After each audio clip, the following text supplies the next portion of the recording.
Bom dia! Hoje, dia de 11 de maio, segunda-feira, estamos dando início a mais uma reunião matinal.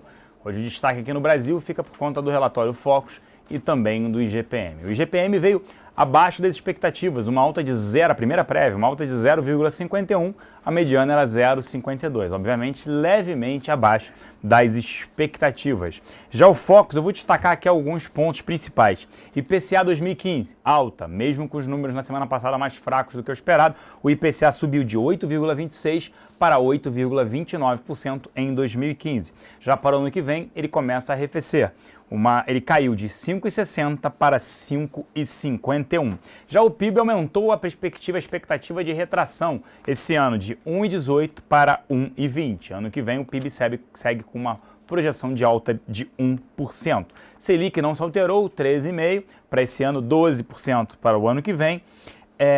E câmbio também não houve alteração, 3,20 para esse ano, 3,30 para o ano que vem. Outros índices de inflação também apresentaram alta. O caso do GPDI, que subiu de 7,04 esse ano para 15% para este ano. O IGPM também subiu de 7,06 para 7,08%. Um outro ponto que vale a pena destacar, também aqui no mercado doméstico, é que o Planalto admitiu sobre a MP 665, que teve a aprovação na semana passada, bastante apertada na Câmara, o Planalto admitiu e teve a dimensão do próprio apoio, não só do PMDB, como participantes do próprio PT aí votando contra. Então eles já falaram que eles estão sem o apoio integral de sua base aliada.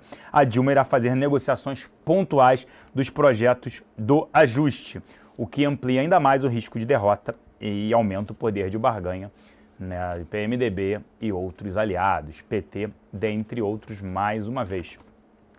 Lá fora, na Europa, bolsas operavam algumas em queda, outras próximas à estabilidade, muito por conta da Grécia. 750 milhões de euros precisam hoje, saber como é que vai ser feito isso em relação ao FMI, se eles vão pagar ou não, se eles vão postergar isso.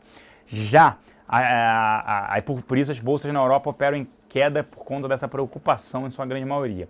Os índices futuros operavam em queda mais cedo, operavam depois próxima estabilidade e agora operam em leve alta. A China resolveu cortar juros por conta da desaceleração no gigante asiático. Eles cortaram em 0,25 pontos percentuais os juros por lá. É a terceira queda de juros desde novembro de 2014. Eles também cortaram a taxa de depósito também, e a taxa de depósito hoje é 2,25. Parece aqui no Brasil, só que a versão é inversamente, Quer dizer que por aqui a gente sobe juros, por lá, para melhorar, tentar crescer a economia, eles reduzem juros. E por que essa queda? Saiu o PPI, que é o índice de preços ao produtor, ele apresentou uma queda de 4,6% em abril, a expectativa era de uma queda de 4,4%. Na agenda, os destaques na semana nos Estados Unidos, tem vendas no varejo em abril e os estoques de empresas em março, na quarta-feira, inflação ao produtor na quinta. E na sexta-feira tem um índice Empire State de atividade referente a maio. Produção industrial em abril e sentimento do consumidor neste mês, na sexta-feira. Além disso, na zona do euro tem o PIB da região no primeiro trimestre, a produção industrial de março e os PIBs Alemanha, França e Itália em janeiro e março, todos na quarta-feira. E no mesmo dia, na quarta-feira, também a China divulga a produção industrial e as vendas no varejo de abril. Hoje, nos Estados Unidos, dado relevante, só às 11 horas, é o índice de tendência de emprego norte-americano em abril. Vale destacar que o ADP veio abaixo, que é a criação de vagas no setor privado, e também o payroll teve os números revisados, passados para baixo, o que acaba sendo ruim também. Agora eu vou passar aqui para o Danilo Zanini para comentar sobre como abriu aqui o futuro, o dólar e as oportunidades de investimento. Bom dia, Danilo. Bom dia, Celso. Bom dia, XP. Bom, Celso, as bolsas mundiais trabalhando aí sem uma direção clara e o nosso futuro abrindo próximo à estabilidade com uma leve movimentação positiva. No momento está trabalhando na casa de 0,3% de alta. Já enquanto o dólar também abriu levemente no campo positivo e aí já desenvolve uma alta um pouco mais consistente, subindo aproximadamente 0,8% no início dessa sessão. Vale ressaltar que o fechamento da última sexta-feira, o fechamento do dia 8 de maio, a gente teve o índice Bovespa, o nosso benchmark aí à vista, tá? Teve uma valorização de 0,40%, fechou cotado a 57.149 pontos. Já em relação ao índice futuro, teve uma leve valorização de 0,16%, fechando aí na casa de 57.770 pontos. Já os estrangeiros ficaram net vendedores no índice. No último pregão, em 4.160 contratos, seguem com um saldo acumulado de 77.988 contratos. Vale destacar aí que o posicionamento dos estrangeiros nesse mês de maio no índice futuro está negativo, um saldo negativo de 13.408 contratos. Já em relação ao dólar, teve uma movimentação expressiva aí no campo negativo. No última sexta-feira, queda de 1,77%, fechou na casa de 2.995,5. Os grandes destaques do último pregão no campo positivo para o nosso mercado foram as ações da Braskem, JBS e Qualicorp. Destaque para Braskem subiram na casa de 7,8%, em seguida JBS 5,5% e Qualicorp 5% de alta. Já no campo negativo, a gente teve as ações da Hering e HGTX caindo 22%, em seguida Usiminas, Vale, CSN e Pecar, ambas aí caindo na casa de 5%. Na nossa área de análise por meio gráfico, tá? Nós finalizamos 5 swing trades que estavam em aberto e a gente mantemos 2 que ainda posicionados. Tá? Nós finalizamos a operação na compra em Tegma, TGMA3 e 4 vendas que estavam em aberto. Vendas essas em JBS, Usiminas, CSN e Eletropaulo. Seguimos vendidos em Fibria a 43,07%, a gente tem um alvo da operação em 38,50%, o ativo já proporcionou uma rentabilidade na casa de 4,5%, a gente ajustou o nosso stop da operação para R$ 41,50. Devido a uma possível valorização do câmbio nessa semana, inclusive já sobe no pregão de hoje, nós abrimos uma operação na ponta compradora em Suzano. As ações, a compra foi dada em SUSB5, a compra iniciada aí a 15,18, a gente tem um alvo da operação a R$ 17,00, redução da posição em 15,64 e um stop da posição em 14,66. Quem está de fora é válido a entrada nessa operação, está no mesmo ponto. Gostaria de desejar a todos um excelente dia e um ótimo início de semana a todos. Até mais. Obrigado, Danilo. Aqui o fluxo na casa na sexta-feira. Os locais terminaram o dia net compradores em R$ 4 milhões apenas.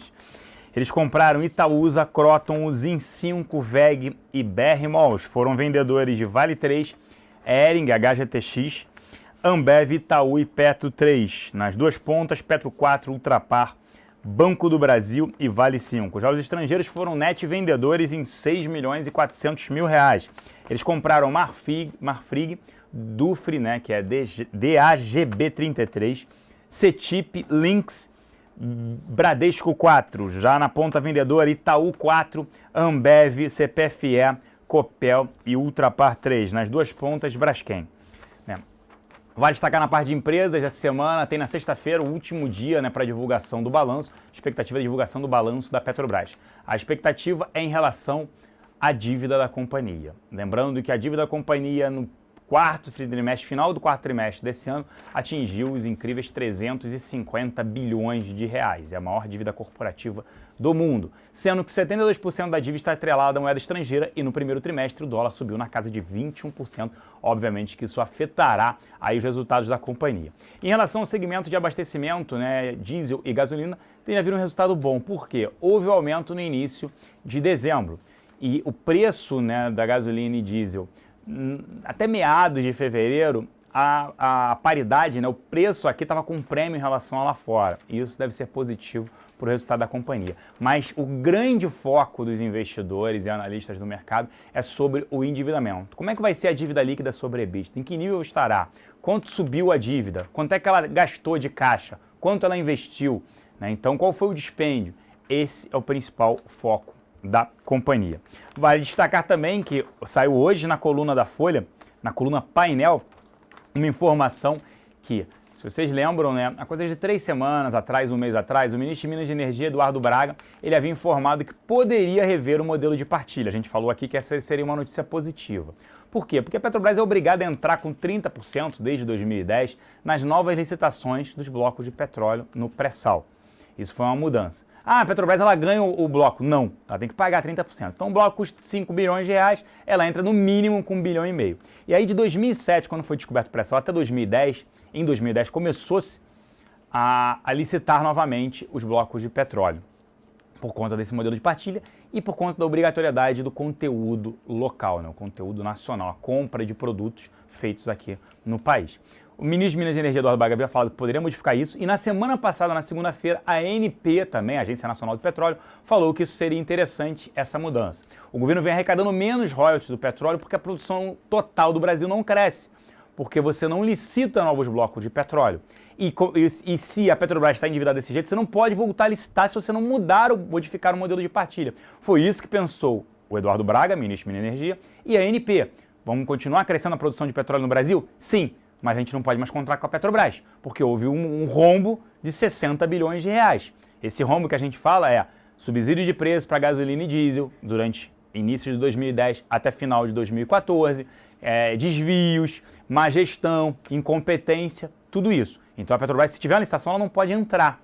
Se ela não pode entrar, muda-se o modelo. A presidente Dilma foi contra. Isso é negativo para a companhia, porque se ela quiser vender algum bloco do pré-sal, né, para arrecadar dinheiro, caixa, ela só pode vender se mudar o modelo de partilha, porque ela obrigatoriamente tem que ter no mínimo 30%. Obviamente, o bloco ela tem 40%, ela pode reduzir participação, mas ela só pode vender isso. E aí, novas licitações, você não ficaria preocupado. A Petrobras só entraria se ela tivesse caixa, o que não é o caso, e se fosse interessante ela participar. Então é mais um problema aí para a companhia. A presidente Dilma é contra, segundo a coluna Painel da Folha de São Paulo de hoje, a mudança no regime de partilha. Então, um dos motivos também da alta da Petrobras, fora balanço, discussão de redução de endividamento, redução do CAPEX, desinvestimentos, é também essa notícia de mudança no modelo de partilha, que seria altamente benéfica para a companhia. O presidente Dilma já falou que é contra essa mudança, e isso é ruim para a companhia. Saiu a avaliação da Souza Cruz, ela enviou aí um comunicado à companhia. Lembrando só da história, muita gente pergunta o que aconteceu com a Souza Cruz, quanto é que era a data, tudo mais. Então vamos lá. Você teve a BAT, a British American Tobacco, que é a controladora da Souza Cruz, que detém mais de 75% das ações da companhia, resolveu fazer uma OPA, oferta pública de ações para fechamento de capital da Souza Cruz. O valor ofertado à época foi R$ 26,75. A Aberdeen, que é uma asset, uma gestora que detém mais de 10% de ações da Souza Cruz, foi contra. Chamou uma assembleia, quem fez a avaliação foi o Santander. Chamou uma nova assembleia, contratou uma outra avaliadora, né, uma outra empresa de análise, que foi o Credit Suisse, o CS, para fazer uma nova avaliação das ações de Souza Cruz, porque a Aberdeen julgava que as ações valem muito mais do que os R$ 26,75 oferecidos pela BAT. Saiu a avaliação, a Souza Cruz divulgou. E o CS falou que apontou o valor econômico das ações da Souza Cruz entre R$ 24,30 e R$ 26,72. Ou seja, o que foi oferecido pela BAT foi o teto, R$ 26,75, e a avaliação do CS foi R$ 26,72. O ponto é agora que a oferta é R$ 26,13. Por quê? Porque as ações estão ex-dividendos e juros sobre capital próprio. Então as ações fecharam na sexta-feira a R$ 26,36. A BAT deve prosseguir com a oferta, porque a Aberdeen, nesse caso, entre aspas, perdeu, né, essa queda de braço. Foi feita uma nova avaliação, no teto foi o preço oferecido pela BAT. Então as ações devem corrigir para baixo, né? Acredito que a oferta saia em 60 dias, então elas devem corrigir o CDI. Elas podem ficar 2%, 3% abaixo dos 26,13. Tende a corrigir para baixo. Tinha gente apostando, obviamente, se ela estava 26,36 acima do preço oferecido, ex juros e dividendos, que poderia vir um preço bem acima do ofertado anteriormente. Então a Souza Cruz tende a apresentar uma queda. A gente falou que a divulgação disso seria entre 9, 10, 11 de maio. Foi divulgado, hoje é dia 11 de maio, foi divulgado, seria no final de semana, e a Souza Cruz divulgou essa informação. A gente acredita que a BAT reafirme a proposta, porque o valor foi um valor superior, chegando ali no teto. Saiu no Financial Times que a Vale poderá elevar a produção de minério de ferro de alta qualidade, pelo menos 62% de ferro, de teor de ferro. Carajás tem um dos melhores minérios de ferro do mundo. Minério, por exemplo, de ferro indiano é um minério de ferro ruim. e os chineses também. Então eles precisam misturar o minério de ferro brasileiro, uma parte também australiana, e a Vale está focada em elevar o minério de ferro, segundo o Financial Times. Faz todo sentido, né, focar mais no minério de ferro com maior teor de ferro e aí mais alta qualidade. A Gafisa também falou que a GP não negocia participação na companhia. Saíram rumores de mercado, a GP negou sobre isso.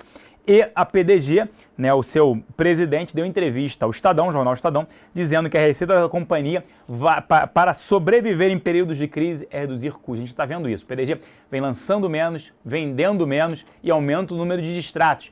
E o resultado foi horroroso. Só que não dá para shortear o ativo porque não tem ação. Você tem uma oferta ali de ações, um aumento de capital a 44 centavos. Lembrando que o último aumento de capital, se eu não me engano, foi feito em 2011, 2012, acho que foi 2011, a R$4. Agora está fazendo praticamente a 1/10 desse valor. A gente não recomenda exposição ao setor de real estate. Fiquem fora do setor. Hoje ainda tem de balanço a serem divulgados. Abril Educação, Banco Paine, Iguatemi e Rumo ALL. Só destacando, o pessoal perguntando muito, Eletropaulo. A Eletropaulo, o resultado veio em linha com as expectativas, a companhia reverteu o prejuízo de outros trimestres, muito por conta da bandeira tarifária, elevação dos preços de energia que a gente vem divulgando aqui. Por que as ações do setor elétrico andaram? Não teve racionamento de energia e o governo resolveu repassar isso para os consumidores e a expectativa, segundo o Jornal do Globo, que a gente divulgou na semana passada, é de que ocorra um novo aumento para as residências no estado de São Paulo, de 16% mais um novo aumento. Já subiu mais de 70%, né? Um novo aumento de 16%, o que é isso, né? Um pequeno aumento, nada mais. Então, mais um aumento, como eu falei até e citei no Facebook, né? A minha inflação, a nossa inflação é muito maior do que 10%. Não é esse IPCA de 8,17 dos últimos 12 meses. Falando agora de aluguel. Hering, depois de divulgar um resultado horroroso, semi-torceios horroroso, os próprios detentores do papel, os holders, os acionistas institucionais, resolveram vender o ativo. E aí o que acontece? Quem está short no ativo, né, ele toma um recall. Por quê? O doador, o detentor do ativo, ele resolve vender o ativo. E ele precisa receber em D+3. E aí ele fala, olha, não quero mais, me devolve o ativo, porque eu vou vender, eu cansei dessa companhia. E aí gerou, a ação caiu mesmo assim, mesmo com os doadores pedindo o papel de volta, tendo o recall, mesmo assim as ações caíram. Então elas podem cair mais ainda com esse resultado fraco. É aquilo que a gente vem divulgando e já divulgou várias vezes. Qual o melhor modelo de negócio no varejo? Lojas Americanas e Lojas Renner. Por que eu sempre cito isso? Porque para abrir uma loja, Lojas Americanas e Lojas Renner, elas focam num payback, num retorno. Quando a Hering resolve abrir uma loja, é o varejista, é o franqueado. E aí, muitos não olham o retorno, eles vão abrindo. Para ter uma ideia, a Lojas Americanas já abriu até hoje tem hoje 954 lojas. Sabe quantas lojas eles fecharam? 3. Ou seja, de quase 1.000 fecharam 3. 2 porque não renovou o aluguel. E uma só que não deu o payback esperado. Por isso que a gente cita gestão, alinhamento de interesses, retorno, é Lojas Americanas e Lojas Renner. Permaneçam fora de Hering, ainda não chegou num ponto de inflexão. Vale a pena ainda o destaque de Croton, tá o mercado aumentando a posição short de 18 milhões de ações na quinta para 20 milhões de ações na sexta. E Vale 3, né, a taxa já está acima de 13%. É impressionante aí, pessoal, shorteando Vale 3, só que a taxa acaba inviabilizando um pouco esse call, né, de Vale 5 contra Vale 3, porque a taxa ficou muito cara e aí o ganho acaba se tornando menor.